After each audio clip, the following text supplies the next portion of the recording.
Les antibiotiques, c'est pas automatique.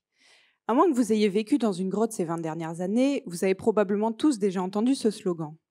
Les antibiotiques permettent de traiter les infections bactériennes, mais une utilisation inappropriée peut conduire à l'apparition de résistance. C'est un problème de santé publique majeur, puisque d'ici 2050, la résistance aux antibiotiques pourrait devenir la première cause de décès mondial.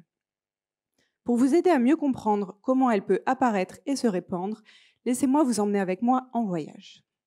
Imaginez, vous êtes une bactérie du tube digestif. Une pas très sympa, qui peut être responsable par exemple d'infections urinaires. Vous avez été éjecté de votre hôte et vous vous retrouvez dans les égouts. C'est moche, ça pue, il fait froid, bref, c'est pas votre environnement préféré, mais vous survivez.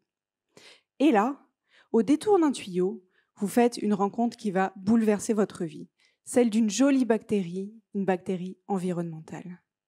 Vous vous rapprochez, vous touchez, vous êtes remué, et dans la chaleur de vos ébats, elle vous transmet une partie de son ADN qui contient des gènes de résistance aux antibiotiques, vous rendant ainsi résistante. Après toutes ces émotions, vous continuez votre chemin. Vous traversez une station d'épuration et vous êtes relâché dans une rivière.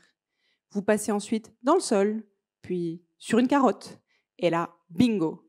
Vous êtes avalé par quelque chose qui ressemble vachement à votre hôte du début, un bel humain tout beau tout chaud.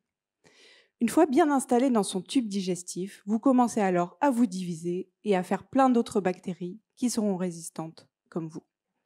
Bref, voyez le topo. Moi, mon terrain d'étude sont justement les égouts. C'est pas le plus sexy, je sais, mais c'est vraiment the place to be pour acquérir des gènes de résistance aux antibiotiques. On y trouve un mélange de bactéries de tout type et un cocktail d'agents chimiques, que je vous conseille vraiment pas de boire, qui exerce une pression sur les populations bactériennes.